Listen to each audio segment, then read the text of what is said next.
ये देखिएगा आप अपनी स्टडी मटेरियल, और इस स्टडी मटेरियल में भी यहाँ पर इंट्रोडक्शन में सेम चीज़ गिवन है।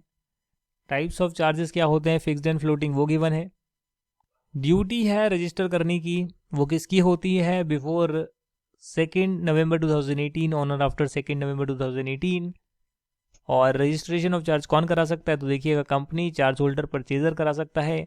कैसे रजिस्टर करा सकता है, कौन वेरीफाई करेगा, हमने डिस्कशन किया। प्रॉपर्टी इंडिया में है, बाहर है, कौन वेरीफाई कर सकता है, वो भी हमने डिस्कस किया। टाइम लिमिट एक्सटेंड की जा सकती है, वो भी हमने बात करा। रजिस्ट्रेशन का सर्टिफिकेट इशू होता है CHG2 में, वो भी हमने बताया आपको। सारी चीज़ें डिस्कस कर ली है। Application for registration of charge by charge holder, वो भी करवा सकता है, मैंने आपको बताया था ना। कंपनी नहीं कराती तो चार्ज होल्डर करा सकता है। सारी बातें डिस्कस करी थी आपके साथ। मॉडिफिकेशन करवाना है तब क्या होगा, मॉडिफिकेशन का सर्टिफिकेट भी इशू होता है। जो भी चार्ज रजिस्टर हो गया, मान लिया जाएगा जो भी सामान खरीद रहा है, जो भी प्रॉपर्टी खरीद रहा है, तो मान लिया जाएगा उसको इन्फॉर्मेशन है कि इस प्रॉपर्टी पे चार्ज है। जैसे यहाँ पे एग्जाम्पल गिवन है, Vishnu marketing limited obtain a term loan of 50 lakh rupees from Beta commercial bank limited by creating a charge on one of its office building and the charge was duly registered. Later on the building is sold to Neeraj, he is deemed to have notice of such charge. मान लिया जाएगा जो भी खरीद रहा है इस building को, उसे चार्ज की नॉलेज है। In other words, it is presumed that Neeraj knew beforehand that the building was mortgage to the bank for obtaining a loan. He can not plead against such presumption by contending that he did not know about the charge if he suffers any loss at a later date because of the mortgage। बाद में नहीं बोल सकता नीरज कि भाई देखो मुझे तो पहले बताया ही नहीं आपने, इस पे चार्ज क्रेडिट था। भैया वो पब्लिक डॉक्यूमेंट है, आप जाकर ROC में जाकर आप ढूंढिए, देखिए कि भैया इस पे चार्ज है या नहीं है। कंपनी जो है रिपोर्ट भी करती है सेटिस्फेक्शन ऑफ चार्ज, जिसके लिए हमने टेबल करी, और ये आपका स्टडी मटेरियल से ही कॉपी पेस्ट टेबल करी हुई थी जिसे हमने डिस्कस किया। एंड में जो है पावर भी दे रखी है सेंट्रल गवर्नमेंट को, उसको हमने डिस्कस करा। जो ROC है वो भी जो है एंट्री कर सकता है रजिस्टर में, अगर उसे पता लगता है कि चार्ज सेटिस्फाई हो गया है।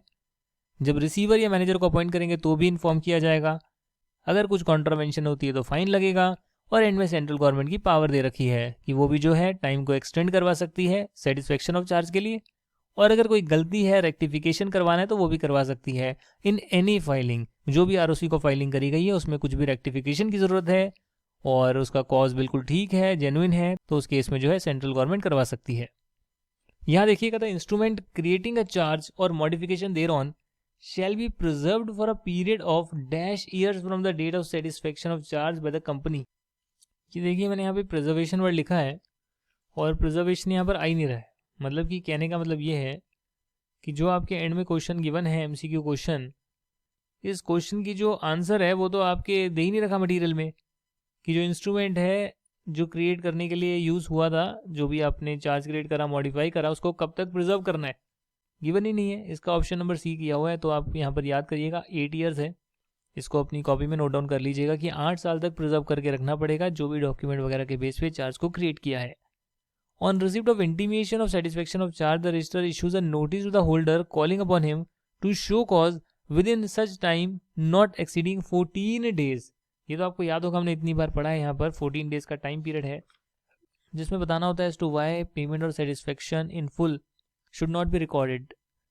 तो भैया बताएगा दूसरा वाला बंदा, the registration of charges and instrument of charges maintain by the company shall be open for inspection during, या ये जो भी होता है ना इंस्पेक्शन वगैरह आपका, इसका स्टैंडर्ड रूल है बिजनेस आवर्स। हालांकि ऊपर ऐसा कुछ पढ़ा नहीं, ये कुछ गिवन नहीं था ऐसा, पता नहीं इसको हटा दिया, डिलीट कर दिया, कहाँ लिखा है पता नहीं, मैंने तो पढ़ा नहीं ऊपर, वरना मैं नोट्स में लिखवा देता आपको। उसके बाद भी आपके MCQ में दे रखा है। पर खैर ये तो कॉमन सेंस है, बिजनेस आवर्स में ही होती है जो भी वेरिफिकेशन होती है, कहीं भी पढ़ेंगे यही आएगा answer. Any person acquiring property on which charge is registered under section 77 shall be deemed to have the notice of the charge from the date of its registration। भैया जिस दिन चार्ज रजिस्टर हो गया उस दिन से मान लिया जाएगा कि जो भी बंदा जो है उसको खरीद रहा है उसे ये इन्फॉर्मेशन है। An interest or lien created on the property or asset of a company or any undertaking or both securities known as a charge। इसी को तो हम चार्ज बोलते हैं भाई, ये तो हमने स्टार्टिंग में पढ़ा है। If a charge is created on or after 2 November 2018, but the registration is not made within the original period of 30 days and also not made within the next 30 days After the expiry of original 30 days, then the registrar is empowered to allow such registration to be made within a further period of 60 days. पहले 30 days निकल गए, उसके बाद के 30 days निकल गए, तो फिर जो है 60 दिन का पीरियड और दिया जा सकता है, बट एडिशनल पैसे लगेंगे। अब यहाँ करते हैं आपके क्वेश्चन एंड आंसर्स।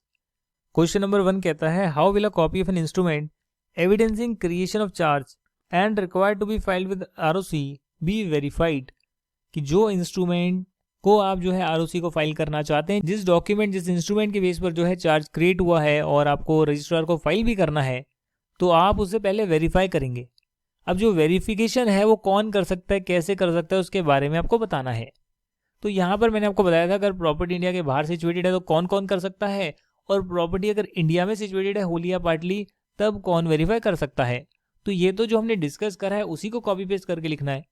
आप मुझसे पूछते हैं भैया बताइए कि आंसर को किस फॉर्मेट में लिखें, कैसे लिखें, तो यार ये देख लीजिए, ये मैंने आपको नोट्स दिए हैं और नोट्स में से मैं दिखा देता हूँ। यहाँ पर देखिएगा, instrument creating charge filed with ROC is duly verified as follows. Rule number क्या है वो भी डाला है, कैसे वेरीफाई होगा वो भी डाला है। तो बस यही चीज़ तो यहाँ पे लिखी हुई है, और यहाँ तो शायद रूल नंबर भी नहीं लिखे, बिना रूल के ही आंसर किया है। मैंने आपको रूल नंबर भी बताए हैं। क्वेश्चन नंबर 2 में लिखा है, briefly explain the provisions enforced by the companies amendment second ordinance 2019 when a charge created before 2 November 2018 is not registered within the prescribed period of 30 days as provided in section 77(1). Charge आपने create करा है, पहले करा है, 2 नवंबर 18 से पहले किया है, और उसे अगर आप रजिस्टर नहीं करते 30 डेज में, तो क्या होगा कि पहली बात जो आपकी प्रॉपर्टी है डेफिनेटली वो इंडिया में हो सकती है, इंडिया के बाहर हो सकती है। समझा रहा है आपको, एक्स्ट्रा बात बता रहा है, उसे आपको रजिस्टर करना होता है, इसने एक्स्ट्रा बात बताई है। फिर ये बता रहा है जो मेन क्वेश्चन में पूछा है कि आप देखिएगा आपने रजिस्टर नहीं करा तो उस केस में जो है आप 300 दिन में भी रजिस्टर कर सकते हैं। जिस दिन क्रिएट किया था चार्ज उससे 300 दिन में आप रजिस्टर कर सकते हैं on payment of definitely additional fees, prescribed fees according to clause A of second proviso to section 77 sub section 1। अब सेकंड प्रोवाइजो आपको याद है तो आप लिखेंगे, जो भी है बात लिख कर आ सकते हैं। यहाँ पर जो लिखी है, if the registration is not made with in the extended period of 300 days it shall be made within 6 months from 2 November 2018 on payment of prescribed additional fees। और डिफरेंट फीस जो है डिफरेंट कंपनी के लिए prescribed है। तो यानी कि जो क्वेश्चन पूछा, जो आपको आता था आप लिख कर आ सकते हैं, और अगर कुछ बेसिक बताना चाहें तो वो एक्स्ट्रा बात स्टार्टिंग में बता सकते हैं शॉर्ट में। यहाँ कहते हैं डिफाइन द टर्म चार्ज। अब चार्ज को डिफाइन करिए। ये तो आपका जो इंट्रोडक्शन में मैंने बताया आपको चार्ज क्या होता है, वो आप लिख कर आ सकते हैं सेक्शन 216 में जो बताया है। And also explain what is the punishment for default with respect to the registration of charge. वो हमने आज ही किया है, वही पनिशमेंट जो है वही तो बतानी है। शायद हमने आज किया है, कल किया था, जो भी है वो आप देख सकते हैं लास्ट क्लास में। सेम पनिशमेंट जो आपके यहाँ लिखी है मटेरियल में, वही कॉपी पेस्ट कर यहाँ लिखी है। यहाँ आपको दिखा देता हूँ मैं, पनिशमेंट लिखी होगी। आप कहते हैं कि आंसर को कैसे लिखें, लैंग्वेज क्या लिखें। अरे जो पनिशमेंट है वो लिख कर आ जाओ कि कंपनी को कितनी पनिशमेंट होगी 1 लाख से लेकर 10 लाख तक, और जो उसका ऑफिसर इन डिफॉल्ट है उसको कितनी पनिशमेंट होगी। 6 महीने तक की इम्प्रिजनमेंट हो सकती है, 6 मंथ्स की जो है इम्प्रिजनमेंट हो सकती है, यहाँ पर लिखा होगा, और 25,000 से लेकर 1 लाख तक का फाइन भी हो सकता है, या दोनों भी हो सकता है। तो बस मैंने और क्या लिखा है, जो भी मैं आपको नोट्स दे रहा हूँ उसे याद करना पड़ेगा, वो अलग बात है, समझा मैंने दिया है, बार बार पढ़ोगे याद हो जाएगा। क्वेश्चन 4 लिखा है, Renuka soaps and detergent limited realized on 2 May 2019 that particulars of charge created on 12 March 2019 in favor of bank were not registered with the registrar of companies। तो मार्च के बाद तो 1 महीना तो हो गया, और आपका जो है 1 नवंबर 18 के बाद की है, 2 नवंबर 18 के बाद का चीज़ है ये, 2 नवंबर 18 और उसके बाद की चीज़ है, और उसमें जो है आपको 30 डेज में करना होता है। 30 डेज निकल गए, उसके अगले 30 डेज में करना होता है, तो उसके अगले 30 डेज अभी नहीं निकले। अच्छा, what procedure should the company follow to get the charge registered? Would the procedure be different if the company realized its mistake of not registering the charge on 7th June? यानी अब 30 और 30 दिन और हो गए, ज़्यादा दिन हो गए, तो आप बता दीजिए ना यार। आपको तो बताया है कि अगर 2 नवंबर 2018 या उसके बाद जो है आप रजिस्टर करना चाहते हैं चार्ज को, तो आपको 30 दिन में करना होता है। हालांकि रजिस्ट्रार को पावर है कि वो 30 दिन जो है और दे सकता है, तो 30 दिन में नहीं हुआ तो 30 दिन और बढ़ा दिया, उसके बाद भी नहीं हुआ यहाँ तो हो सकता है, वैसे तो 2 मई है, वहाँ तो हो सकता है रजिस्ट्रेशन, पर अगर तब भी नहीं हुआ तो उस केस में क्या होगा? उस केस में देखिएगा, if the company realizes its mistake of not registering the charge on 7th June 2019 instead of 2nd May 2019, it shall be noted that the period of 60 days has already expired. However, clause B of second proviso to section 77(1) provides another opportunity for registration of charge by granting a further period of 60 days where the company is required to pay ad valorem fees. तो पहले 60 दिन निकल गए, उसके बाद 60 दिन का और टाइम पीरियड भी दिया जा सकता है, पर एक्स्ट्रा पैसे देने पड़ेंगे। कंपनी को जो है, आरओसी को जो है एप्लीकेशन देनी पड़ेगी और सफिशिएंट कॉज बताना पड़ेगा हम क्यों रजिस्टर नहीं कर पाए, तो काम चल जाएगा। क्वेश्चन नंबर 5 कहता है, mister Antariksh purchased a commercial property in Delhi belonging to NRT limited after entering into an agreement with the company. At the time of registration, Mr. Antariksh comes to know that the title deed of the company is not free and the company expresses its inability to get the title deed transferred in his name, contending that he ought to have the knowledge of charge created on the property of the company. Explain whether the contention of NRT Limited is correct. मतलब क्या कहना चाहते हैं ये? अंतरिक्ष ने जो है प्रॉपर्टी परचेज करी, अच्छा परचेज कर ही ली है, और रजिस्ट्रेशन के टाइम जब प्रॉपर्टी को परचेज करने के बाद रजिस्टर करवाने का टाइम आया, तब उसे पता लगा भैया इसकी जो टाइटल डीड है वो तो फ्री नहीं है, वो तो ऑलरेडी जो इस पे चार्ज क्रिएटेड है। और कंपनी कहती है भैया हम तो नहीं कर सकते, हम तो टाइटल डीड आपको दे नहीं सकते क्योंकि वो हमारे पास में नहीं है, पर प्रॉपर्टी हम आपको बेच चुके हैं। और कहते हैं आपको इसकी नॉलेज होनी चाहिए थी। अब बताइए कि एनआरटी लिमिटेड क्या करेगी? Where a charge on any property or asset of a company or any of its undertaking is registered under section 77, any person acquiring such property shall be deemed to have the notice of the charge from the date of such registration. Section 80 clarify करता है कि अगर person कोई property को acquire कर लेता है, खरीद लेता है, एसेट या अंडरटेकिंग को खरीद लेता है जिसपे ऑलरेडी चार्ज क्रेडिट था, तो मान लिया जाएगा कि उसको पहले से इस चार्ज की नॉलेज थी। तो यानी कि अंतरिक्ष को जो है इस चार्ज की पहले से नॉलेज होनी चाहिए थी, और contention of NRT limited correct है। करेक्ट है भाई, उसको पहले चेक कर लेना चाहिए था ना एमसीए पर कि इस प्रॉपर्टी पे चार्ज तो नहीं है। नहीं होता तो ही खरीदता, पहले खरीद के रख लिया, उसके बाद पता लगता है नहीं सर ये गलत हो जाएगा। पब्लिक डॉक्यूमेंट जो है वो आप वेरीफाई कर सकते हैं, वेरीफाई करने के बाद ही आपको जो है उसमें एंटर करना चाहिए। क्वेश्चन 6 कहता है, explain the provisions of companies act 2013 relating to rectification by central government in register of charges. ये तो अभी पढ़ा है ना, यहाँ पर सबसे लास्ट में, ये देखिएगा आप, सबसे लास्ट में हमने पढ़ा है सेक्शन 87 रूल 12।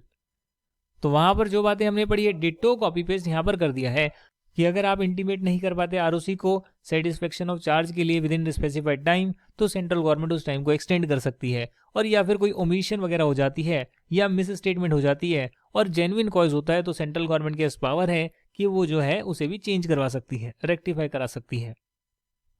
अब ये जो चीज़ें पढ़ी हमने, सेम टू सेम बातें यहाँ लिखी है और यहाँ से जो है कॉपी पेस्ट कर वहाँ लिखी है। जितनी चीज़ें हमने करी है आप उतना लिख कर आएंगे तो बहुत है, आपको नंबर मिल जाएंगे, अच्छे खासे मिल जाएंगे। क्वेश्चन नंबर 7 कहता है, what are the powers of registrar to make entries of satisfaction and release of charges in the absence of an intimation from the company. यानी कि आपका चार्ज सेटिस्फाई हो गया या कंपनी ने जो है लोन की रीपेमेंट पूरी कर दी है, पर जो है एप्लीकेशन नहीं दी, तो क्या आरओसी के पास पावर है कि वो रिलीज कर सकता है? दी आंसर इज यस, उसके पास भी पावर है। और वो जो पावर है वो भी हमने शायद आज ही पढ़ी है, making entries of satisfaction without intimation from the company. Company भले इंटीमेट ना करे फिर भी आरओसी के पास पावर है, और सेक्शन 83 में पावर दी गई है, जिस वजह से अगर डेट सेटिस्फाई हो गया है या प्रॉपर्टी अंडरटेकिंग है उसको रिलीज कर दिया है या किसी और को ट्रांसफर कर दिया है, तो फिर जो है आपके नाम से तो वो हट जाएगा। आरओसी जो है वो भी एंट्री कर देगा और इन्फॉर्म भी कर देगा with in 30 days of making the entry in the register of charge, और अपना पल्ला झाड़ लेगा। और जहां पर डेफिनेटली जो है पूरा ही चार्ज सेटिस्फाई हो गया, वहां पर वो सर्टिफिकेट भी इशू कर देगा फॉर्म नंबर CHG 5 में। तो ये जो है पूरा का पूरा आपका रजिस्ट्रेशन ऑफ चार्जेस का चैप्टर हो गया है। नेक्स्ट क्लास से हम मैनेजमेंट एंड एडमिनिस्ट्रेशन करेंगे, जो कि एक बेहद इंपॉर्टेंट चैप्टर है। जितना भी हमने करा है उसको आप अगर 2-3 बार रिवाइज करेंगे तो डेफिनेटली आप अपने एग्जाम में अच्छा परफॉर्म कर पाएंगे। Revision is the key to success. कहीं कोई प्रॉब्लम है, नहीं समझ में आया, मुझसे पूछ सकते हो, लर्नजब की स्टडी ग्रुप्स में पूछ सकते हो। बट रिवीजन करनी बहुत ज़रूरी है। स्टडी मटेरियल मैंने आपको पूरा करा दिया, उसके सारे क्वेश्चन करा दिए, और जितनी भी चीज़ें हैं वो मैंने यहीं से तो कॉपी पेस्ट कर यहाँ नोट्स में डालकर आपको दिखाई है, जिससे आप आसानी से पढ़ पा रहे हैं। वो यहीं से तो लेकर बनाया है, यहीं से टाइप किया है एक एक चीज़ स्टडी मटेरियल से देखकर। तो मेहनत ज़्यादा लगी है मेरी। और सेम टू सेम बातें, same to same provision, same to same section number, और ये चार्ट सारा का सारा स्टडी मटेरियल से ही आपको जो है नोट्स के फॉर्म में भी दे दिया है। और यहाँ भी सारे के सारे क्वेश्चन को डिस्कस कर लिया है। जो डायरेक्टली कॉपी पेस्ट क्वेश्चन थे उसमें ज़्यादा टाइम वेस्ट मैंने नहीं किया है, और जो नए क्वेश्चन आए थे उसमें मैंने आपको समझाने में आराम से जो है सारी चीज़ें डिस्कस करी है। Thank you very much for watching this video. Bye bye, see you in the next video. Then management and administration करेंगे।